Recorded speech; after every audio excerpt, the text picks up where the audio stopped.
전설 속에 있던 용궁이 등장했습니다. 바로 중국이 지었는데요. 자, 어느 바닷속에 중국이 용궁을 지었는지 하나씩 점검해 보겠습니다. 자, 구자훈 차장. 네. 어떻게 된 겁니까? 그 남중국해 용궁을 건설한다고 지금 중국이 발표를 했는데요.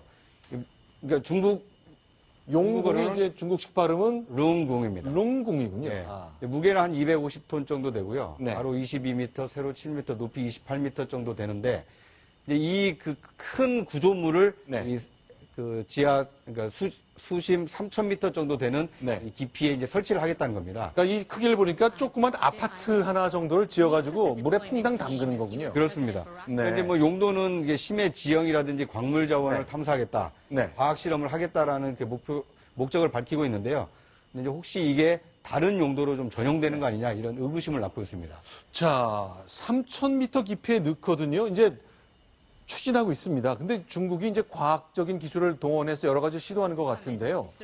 자, 이정훈 의원님. 이게 이제 표면적으로는 심해 과학 탐사 뭐 이런 얘기를 하는데 네. 안 믿으시죠? 말씀을 좀 드릴게요. 네. 이제 제가 이 자리에서 몇 차례 우리 R&D 자금이 좀 방만하게 쓰이고 있다고 말씀드린 적이 있는데 우리 해양 조사하시고 해양 과학 하신 분한테 좀 미안하지만 좀 진실을 말씀드리겠습니다. 우리도 왜 해저에 있는 망간을 캐겠다고 심해저 탐사를 많이 했지 않습니까? 네. 결론이 뭔지 아세요? 현재까지는 경제성 없다 합니다. 따라서 지금 그 해저 3,000m에 들어가서 저 중국이 광물 자원을 탐사하겠다는 건데 거기서 나오는 게 뭐 뜨거운 물, 열수 광산 등등이 있는데 다 육상에 있는 거에서 경제성이 없다라고 나서 저거는 저들이 주장하는 건 의미가 없고요. 네. 과학 실험을 할 수 있겠죠. 근데 그것만 하는 게 아니라 저기서 뭔가 하면 결국은 군사 목적이 제일 많다. 무슨 얘기가 하면 물속에는요. 네네. 가만히 있으면 소리가 들립니다. 이 네. 고래들도 소리를 내는데 네. 다 음파로 들리죠. 네. 그다음에 지나가는 배들도 엔진음이 나오고요. 잠수함도 소리가 나오는데 그 소리가 사람 지문처럼 다 다릅니다.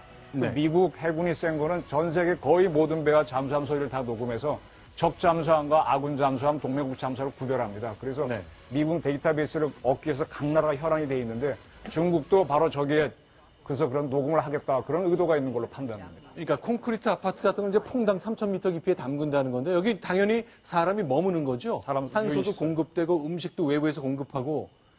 자, 이게 결국 위치가 문제입니다. 이걸 뭐 중국 앞바다에 산다면요, 뭐 무슨 문제가 되겠습니까만은 이게 가장 분쟁이 있고 요새 정치적으로 세계 그 안보 지형을 흔들 수 있는 바로 그곳에 한다는 데 의미가 있을 것 같은데 여성원 변호사님. 예. 이렇게 분쟁 지역을 딱 콕 집어서 이렇게 했네요. 그러니까 그 의도가 보이는 거죠. 네. 모든 공해는 평화적 목적으로 이용하는 건 다 가능합니다. 국제해양법학상. 네. 그런데 중국이 만일 이걸 군사적 목적으로 이용한다면 이거는 지금 불법인 거죠. 네. 그래서 지금 중국이 지금 표면적으로 세우는 뭐 명목은 뭐 과학, 그다음 뭐 여러 가지 주장하는데 네. 지금 이정훈 의원 말씀대로 이게 만일 군사적 목적이다. 이러면 이게 국제 분쟁을 충분히 일으킬 수 있고 네. 미국과의 사이도 지금 미국도 지금 남중국해 여기에 지금 많이 지금 관심을 표명하고 서로 지금 충돌도 얼마 전에 일어날 뻔했지 않습니까? 네. 이게 국제 분쟁의 원인이 되기 때문에 네. 중국이 자기들 뭐 대국이란 걸 내세워가지고 계속적으로 지금 이웃 나라하고 이게 평화를 깨는데 상당히 문제가 많은 것 같습니다. 자, 그러면요. 이제 남중국해는 이제 그 분쟁의 바다가 돼버린 지 오래거든요. 근데 저 중국이 남중국해에 신형 미사일 호위함을 추가 배치했다? 네. 이런 소식이 막 들려왔죠? 네, 그 해남도에 있는 싸냐 기지인데 싸냐 기지가 뭔가 하면 우리말로 석삼자 아시아 할 때 아자인데 이게 중국 남해함대 사령부가 있는 데입니다. 네. 참고로 중국은 3개의 함대 사령부가 있는데 하나가 우리를 바라보는 북해함도 청도에 있고요. 그다음에 상하이 옆에 영파, 닝보에 일본을 바라보는 동해함대가 있고 그다음에 남해함대가 대만과 베트남을 바라보는데 네. 그중에 가장 센 함대가 어딘 줄 아세요? 거기 제일 밑에가 해남도죠. 여기죠. 네, 제일 센 함대가 어딘 줄 아세요? 그래서 어딥니까? 남해함대입니다. 이쪽이요. 네, 중국이 갖고 있는 그 유명한 라오닝 항모도 네. 요뇽 항모도 저기에 배치했고, 이쪽이죠. 예. 네, 그 요뇽 항모 이름은 요뇽인데 네. 그걸 이제 남해함대에 배치해서 싸냐에 배치했는데 여기에 이제 새로운 배를 미사일 호위함을 했는데 이거 새로 배치한 게 아니라 기존 거로 교체하는 거, 새 걸로 교체하는 거고요. 그리고 아까 잠깐 좀 나왔는데 3,000m에 들어가게 되면 해저 망간 외에는 특별한 게 없고 석유를 캐도요. 그걸 끌어올릴 방법도 없고 거기에는 물고기도 없습니다. 경제성이 네. 별로 없는데 중국이 저렇게 군사력을 배치하고 하는 거를 보게 되면 남중국해에 대한 패권이 아주 의지가 매우 강하다 이렇게 봐야 되겠죠. 자, 그렇죠. 이렇게 배치하고 이렇게 해남도 밑에 이제 미사일이 달린 장착된 호위함 배치하고 이제 남중국의 세력을 집중하고 있습니다. 최근에 그렇죠. 바로 최근에 일본하고 중국 사이에 충돌이 생겼던 것도 센카쿠열도인데 바로 이 지역 얘기잖아요. 아, 그건- 새벽 2시에 대사를 초치할 정도의 긴박한 상황이 열렸습니다. 다음 지도를 보면서 저희가 좀 설명드리겠습니다. 자, 어떤 일이 있었길래 그런 겁니까? 그거는 남중국해가 아니고 동중국해입니다. 그렇죠. 네, 네. 네, 어제 새벽에 있었던 일인데요. 네. 이 그 중국과 일본이 영토 분쟁을 하고 있는 지역이 이렇게 일본명으로는 센카쿠 열도고 네. 중국명으로는 이게 다오이다오라고 하지 않습니까? 네. 이 지역에 중국 해군 군함이 이렇게 진입을 했다는 겁니다. 네. 그래서 지금 새벽 화면에 보이는 저 섬이잖아요. 그렇습니다. 네. 이 센카쿠 열도에 중국 해군 군함이 진입을 해서 2시간 20분 정도 머물다가 네. 새벽 3시 10분쯤에 빠져나갔는데 네. 일본의 대응이 상당히 좀 놀랍습니다. 네. 이 새벽 시간에 이 중국의 그 대사인 이 청룡환을 이렇게 초치를 해서 네. 이 이제 그 이의 제기를 했다고 합니다. 네. 새벽 2시, 3시인데도 네. 일단 문제가 생기니까 긴급하니까 이 중국 대사를 불러서 왜 이 우리 영토에 네. 군함이 들어온 거냐 이렇게 문제 제기를 했다고 합니다. 센카쿠 열도라는 게 이제 여러 개의 섬이 있다는 뜻인데 그 중에 이제 구마라는 섬, 다이쇼라는 섬, 이게 일본식 이름이죠. 중국도 자기 나름대로 부르는 섬의 이름이 있는데 현재까지는 실효적으로 일본이 지배하기 때문에 독도가 우리 섬인 것처럼 법적으로는 사실상 일본이 소유하고 있죠. 그래서 이만큼 영해가 있는데 영해까지는 감이 아직은 못 들어오고 쓱 비켜간 거군요. 저건 말이죠. 현재 중국 군함이 네. 일본이 주장하는 자기 영토로 주장하는 센카쿠 열도에 대해서 네. 접속소에 들어가서 이렇게 지나가는 것은 네. 미국의 군함하고 항공기가 남사군도에 있는 네. 산호초에 중국이 이 군사기지를 만들었지 않습니까? 네. 거기 근처에 항행을 하고 네. 또 이렇게 비행을 하는 그 모습하고 거의 같은데, 네. 그러니까 결국 장군 몽군 이렇게 자기들도 한번 이렇게 일본 한번 이렇게 찔러보겠다라는 그런 의도인 것 같습니다. 이제 언제든지 들어갈 수 있다 이걸 보여준 건데요. 네. 그런데 이제 또 한 가지는 그 중국 군함이 나타나기 전에요. 네. 센카쿠 열도에 러시아 해군 구축함 이 세 척이 이쪽 해역에서 모습을 드러내서 네. 한 6시간 정도 머무르다가 이렇게 북쪽으로 빠져나갔다고 합니다. 네. 그러니까 어떻게 보면 이제 중국과 러시아가 뭐 같은 비슷한 입장을 좀 군함을 통해서 보인 게 아닌가 싶습니다. 네. 뭐 러시아 군함이 들어와서 중국 군함이 추적하다 들어갔다라는 설도 있고 같이 합동작전, 연합작전했다는 설도 있는데 그건 모르겠고요. 각자가 비밀로 할 테니까. 네. 아까 잠깐 화면에 나왔는데 영해라고 하는 건 자기네 기선으로부터 12마일까지입니다.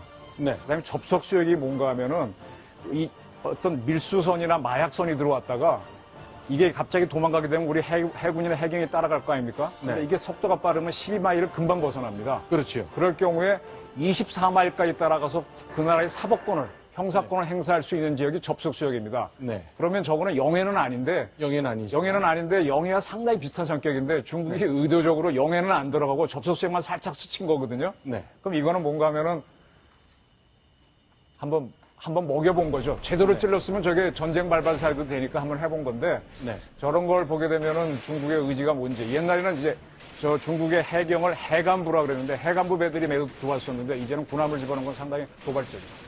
네, 실제로 2012년에는요, 네. 아예 대만하고 중국 사람들이 섬에 올라와서 상륙까지 시도했었잖아요. 네, 네. 지금 저 장면인데요. 네. 자, 이게 4년 전 여름 장면입니다.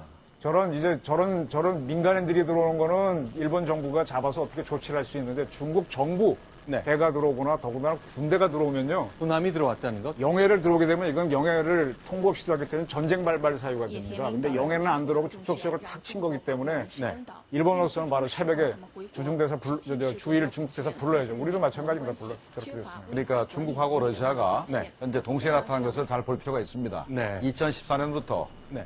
중국과 러시아가 우리 서해 지역에서 네. 합동 군사훈련을 한 적이 있습니다.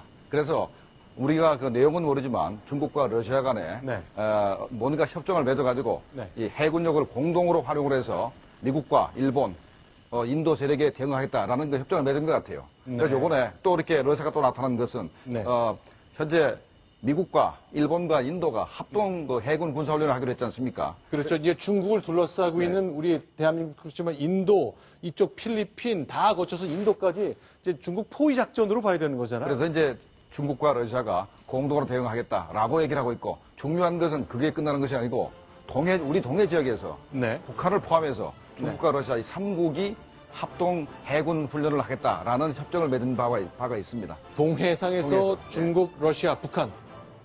그런데 아직까지 하진 않았는데 네. 북한의 핵실험 때문에 안 하는 것 같은데 네. 어쨌든 간에 하여간 그 협정을 맺어가지고 언젠가는 3국이 동해에서 합동 군사를 할 가능성이 있습니다. 자, 북태평양에서 미국의 존재, 지난 거의 70년 가까이 압도적 해군력을 바탕으로 이 지역을 장악했는데 결국 협정 맺고 행동만 안 했을 뿐이지 이제 핵 문제의 고비가 조금 바뀌거나 하면 언제든 동해바다에서 3국 간의 그 공동 합동 훈련하는 거 볼 수 있겠네요. 네, 그렇습니다. 자, 그런 법률적인 기반이 좀 갖춰졌다는 것 저희가 좀 확인해 볼 수 있겠습니다. 자, 그러면요. 자, 그럼 다음 소식 좀 정리해 봤으면 좋겠습니다. 이번에는요, 나로 얘기를 좀 해봤으면 좋겠습니다. 자, 나로가 이제 우리가 계속 그 로켓 기술 때문에 우리가 러시아의 도움을 받아왔는데 새롭게 연소 훈련한 거죠. 네, 75톤짜리 KS-LV-2에 들어갈 로켓을 이제 불을 붙이는 실험한 건데 네. 한 2달 전에 북한에서 왜 저런 연소 시험을 한 거 있었죠? 네. 저게 140초를 타야 되는데 한 절반 정도 75초를 태우는 그 실험을 성공시켰습니다. 아, 그러니까 140초, 그러니까 완벽한 100% 성공이라고 볼 수 없다는 뜻이죠. 이제 1차로 이렇게 하고 그 다음에 또 이제 140초를 태우겠죠. 그러면서 이제 KS-LV용 로켓을 완성하면은 그걸 묶어서 한국형 발사체인 KS-LV-2를 만들 텐데요. 네. 제가 이 우주 얘기를 좀 하나 말씀드릴게요. 저기 네. 지난번 항공우주연구원장인 서울대 김승조 교수님 아이디어로 지금 저런 게 만들어졌는데 네. 과거 미국이 아폴로 로켓을 만들어 네. 달 탐사를 할 때요.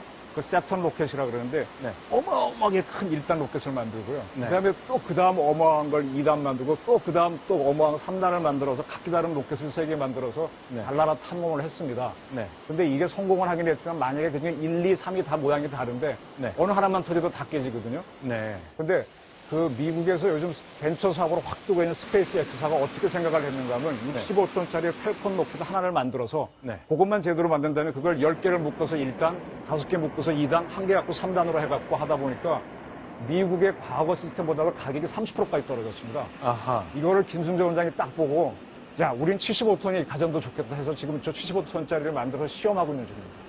저는 이제 실제 발사를 해야만 실험이 되는 줄 알았더니 저렇게 딱 묶어놓고도 하는 게 있군요. 예, 북한이 그 대륙간 탄도탄인 네. 대포동 1번, 대포동 2호를 이렇게 개발한 것은 네. 그게 뭐 새로운 엔진이 아니고 네. 처음에 노동 미사일 엔진을 4개를 묶어가지고 1단을 만들고 그 다음에 2단을 노동 미사일 엔진을 넣고 그 다음에 스쿼드 엔진을 넣고 이렇게 해서 1, 2, 3단을 만들어서 이제 처음에 개발을 했습니다. 우리도 네. 마찬가지로 네. 이렇게 75톤짜리를 한 3개 묶어가지고 1단을 만들고 하는 쪽으로 좀 가고 있는 것 같습니다. 그럼 북한도 장거리 로켓 쏘기 전에 저런 식으로 이렇게 딱 묶어놓고 하는 걸 다 한번 하고 한 건가요? 지난번 우리 저 찾았을 때 1단에는 4개의 로켓이 묶여 있는 걸로 판단했었죠. 네. 근데 참고로 저게 성공하면은요, 우리가 일본 잡을 수 있습니다.